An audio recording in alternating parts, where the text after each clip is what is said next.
Let's say if the infotainment system inside of the ride is giving you problems, like Apple CarPlay is not working, Android Auto is not working, or it's just glitched out and it's buggy, it's not letting you download apps, things like that.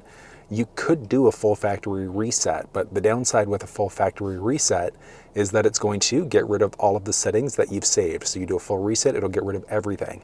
What you want to do instead is a soft reboot. In order to do it, you take that little volume rocker down the middle, there's a power button in the middle of that. So you're just going to push and hold that button for about 10 seconds or so. It'll just keep on hanging on. And then after a few seconds, all you're going to do is just release. And then it reboots not only the infotainment system, but also the cluster screen.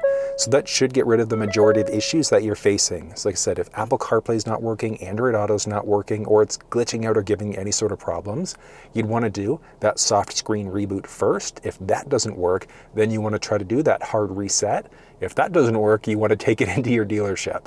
But if you want a full walkthrough on the infotainment system, the steering wheel buttons, the cluster, the head-up display, etc., you'll find full walkthroughs down in the description of this video.